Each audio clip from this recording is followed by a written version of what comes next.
নজর রাখবো পরবর্তী সংবাদে। ভারত সফর চলাকালীন এবার চীনের সমালোচনায় মালদ্বীপের প্রেসিডেন্ট মৈত্র ভারতের নিরাপত্তা কখনোই বিঘ্নিত হতে দেবে না এমনটাই জানিয়েছেন মালদ্বীপের প্রেসিডেন্ট এবং চীনকে কড়া বার্তা দিয়ে ভারতকে কাছে টানার এবার কি চেষ্টা করছেন মৈত্র, এই প্রশ্নটা এবার উঠছে। বিস্তারিত জানবো, আমাদের সঙ্গে যুক্ত হয়েছে প্রতিনিধি সুমন্ত ব্যানার্জি। সুমন্ত, দেখো, শতাব্দী বিষয়টা হচ্ছে যে গতকালই প্রথমবার দ্বিপাক্ষিক সফরে ভারতে এসেছেন মালদ্বীপের প্রেসিডেন্ট মোহাম্মদ মৈত্র, এবং তিনি ইতিমধ্যেই প্রধানমন্ত্রীর সঙ্গে সাক্ষাৎ করেছেন।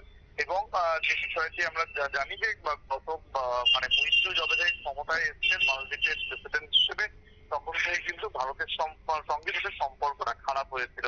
এবং সেই সম্পর্কটা এতটাই তলানিতে গিয়ে থেকেছিল যে তাদের ভারত থেকে ক্ষমতায় আসার সঙ্গে সঙ্গেই আমরা দেখেছিলাম যে ভারতের যে সমস্ত আধিকারিকরা সেখানে ছিলেন বা সেনার বা যে সমস্ত নিযুক্ত ছিল তাদেরকেও কিন্তু সরিয়ে যেতে বাধ্য করা হয়। এবং তারপরেই আমরা দেখেছিলাম যে ভারতীয় পর্যটকরা ধীরে ধীরে মালদ্বীপ থেকে মুখ ফেরাচ্ছিলেন।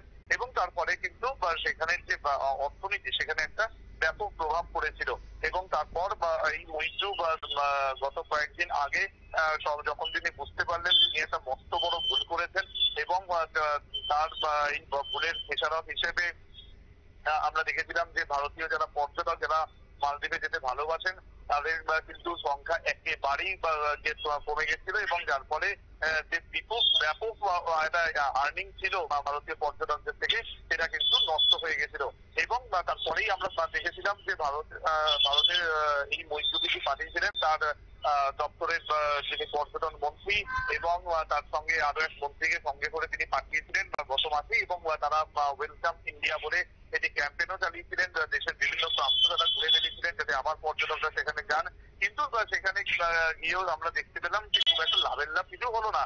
এই মুহূর্তে লাভের লাভ কিছু হলো না সেটা দেখার সাথে সাথেই কিন্তু মৈত্র ঠিক করে ফেললেন এবার হয়তো তার পালা, তাকে হয়তো গিয়ে মোদীকে বোঝাতে হবে যাতে তিনি আবার ব্যাপারটা আবার যেন আগের মতো নর্মাল হয়ে যায়। এবং সেটা করতে গিয়ে তিনি কিন্তু ভারতে এসেছেন গতকাল, এবং রবিবার নয়াদিল্লিতে পাওয়ার একেবারে একটা সাথে সাথেই তিনি কিন্তু বলেছেন যে ভারতের যাদের সঙ্গে সম্পর্ক যাতে নষ্ট না হয়, ভারতের যাতে নিরাপত্তা কোনো রকম সমস্যায় না পড়ে সেই বিষয়টি তিনি মাথায় রাখবেন, এবং সেই বিষয়টা তিনি নিশ্চয়তা দিয়েছেন।